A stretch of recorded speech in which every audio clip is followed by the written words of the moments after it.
Welcome to the Happiness Podcast. I'm Dr. Robert Puff. If you're new to the Happiness Podcast, welcome. But I want to give a little bit of a warning here. This may not be the best episode to start with. You may want to start with episode 1 and then go up from there. Because today's episode is going to be a little bit more complex. We're going to go more deeply into how we can be happy and understand our level of happiness and how to improve it. So today we're going to talk about self-awareness. How happy are we really? And that's why I'm calling this episode a test for our happiness. Unfortunately, we can be quite good at deceiving ourselves and not be aware of how we're truly doing inside. But there are instances where we can be quite aware of how we're doing very quickly. So how does this all work? Think of an extreme example. Think of someone like is a heroin or crack addict. I mean, they can be sleeping on the streets, having no food, barely getting by, having sores all over their body, and feel like everything's fine. As long as they have their drug, everything's fine. I mean, that we get. That makes sense to us. This person is very unaware. They seem like everything's going great in their mind, but in reality, their life is awful. But we have to be careful because our lives can be very much like theirs, more subtle, but like theirs. An example of this would be, perhaps we have a wonderful family, everyone's doing great, seems like everything's going perfectly, and then we go to our doctor and we get the cancer scare, or we come home and our spouse is threatening to leave us, or one of our kids is experimenting with drugs, or one of our parents dies. These are the threats that happen to us, and these threats that happen, because they do happen sometimes, can really illuminate us into how well we're doing with life. And that's what crises do. They really tell us how we're doing with life. How are we really doing? I mean, when everything's going fine, it's just too hard to tell how our hearts are really doing. I mean, I remember, as many people do, when Robin Williams died, we were all pretty surprised by that because he seemed to us to be one of the greatest people out there, a great actor, very funny, a beautiful soul, and yet he committed suicide. So we can be very surprised by when crises happen, how we handle them, because that's when we really get to see how we're doing. But obviously, we don't want to wait until a crisis hit to figure out how we're doing. It would be great to figure this out way in advance. So if we're not doing well, we could change it. And when those crises do come, because they will, that we're able to handle them well. So what do we look for? What do we look for to find out how we're really doing in regards to happiness and our ability to just stay good and healthy and wise in those tough times? One of the most memorable times for me where this happened and helped me understand that perhaps I needed to change some things was when I was in graduate school. It seemed like everything was going well. I was doing very well in school. I was going on to my doctorate in a year. Everything just seemed to be fine. Well, it was Christmas time, and I was pretty much living at the university, but I had to go to the mall and buy some presents for my family and friends. And when I arrived there, there was a lot of traffic, and I was just driving looking for a spot. And as I was driving, this guy pulled immediately right out in front of me in a very dangerous way, and I had to slam on my brakes in order not to hit him. And it was very scary, and it was very upsetting. But I was so upset that I got out of my car, went into his car, and banged the top of his car, and literally left a dent in his car. And I thought, maybe I'm not doing as well as I thought I was doing.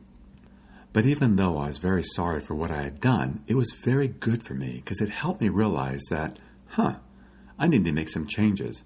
Perhaps I'm under more stress than I think. It felt like things were going okay, but clearly they weren't.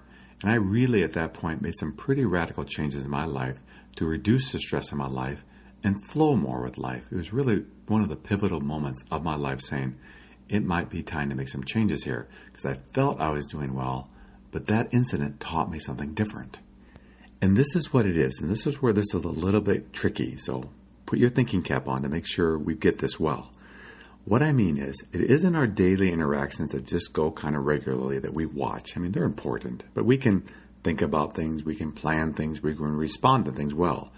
It's when things don't go the way that we expect them to, those surprises, that's where we watch our reactions. Because they're going to tell us how we're doing deeper inside. They're kind of like a precursor to, maybe we aren't doing as well as we think. So we come home And say we're in a relationship, and let's say our partner is very upset and they start getting mad at us, like even screaming at us. Do we scream back? And the focus here isn't on what other people are doing. That's actually irrelevant. Like that guy cutting me off or our spouse is screaming at us. Doesn't matter. What matters is our reaction. That's what we watch. Because what we're trying to do, the only thing we can do is change us. We can't change other people.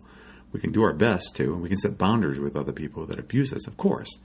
But mostly what we can do is say, how do I affect my response, not my reaction, my response to people, so that in these situations that are unplanned, unpredictable, come out of nowhere, how do I make sure that I respond in a loving, kind way? Because if we respond in a loving, kind way, then probably deeper inside, we are just happier people. Things are going well, we're more peaceful. But if we're responding in those unique circumstances that catch us off guard, if we're responding in angry, upset, or we just get very distraught over them, then we need to say, I may need to do some more work here. Now, here's a key component of this, and you really got to make sure this one sticks because there's a tendency to not do this one. What we want to do is when we notice, in that spontaneous expression of my feelings that weren't optimal, we don't want to judge ourselves. That is not going to help us. That creates a self-fulfilling prophecy and keeps us stuck. Because when we say negative things about ourselves, we're just going to stay stuck. So instead, we say, what can I learn from this? What is happening in my life that is making this spontaneous eruption of perhaps not positive emotion coming out of me? Where is it coming from? And then we look. Perhaps we're stressed. Perhaps we do have negative thoughts going on. Perhaps we need to make some changes. Perhaps we need to set some boundaries. Perhaps we need to just come up with a new plan in life. But what we do is we say, okay, I get it. I need to make some changes here to improve my life. Not that there's something wrong with me. I just need to grow. I need to grow inside so that when these spontaneous opportunities arise, I do better.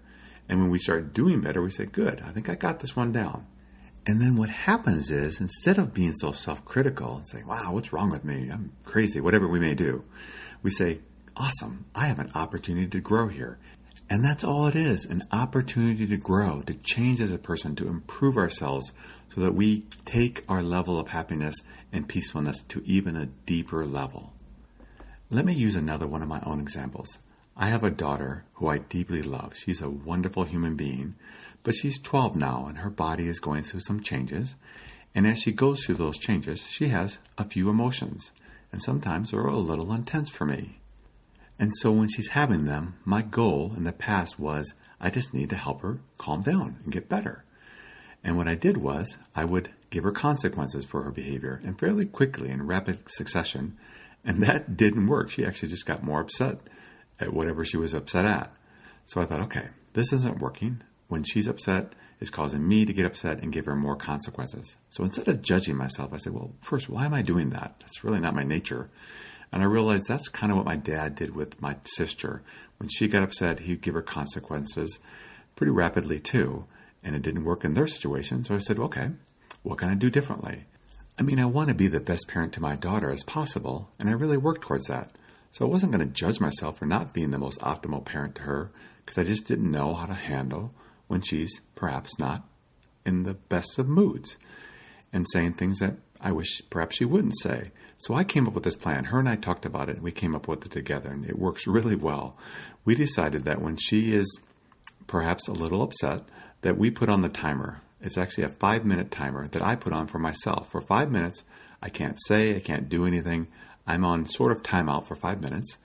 And then at the end of 5 minutes, if she continues to be upset, then at that point I can come up with a consequence. And then I have to wait 5 more minutes to come up with another one. And they have to be reasonable, they have to be appropriate, and later we can talk about it. And it really works well. I found it to be what I needed to do because I was trying to help her calm down and I wasn't helping her, and it was causing me to get upset because, she was upset and I got upset and it was spiraling down. But I didn't judge myself. I said, okay, I get it. These aren't working. What do I need to do differently? I just needed to make some changes. And that's all it is. When we notice that, that isn't going well, because we're going to just have new challenges. I mean, my son is a little bit older, and he didn't go through the things that she's going through, so I wasn't aware that this could happen. Now I'll have a new challenge, and I'll have more challenges throughout my life.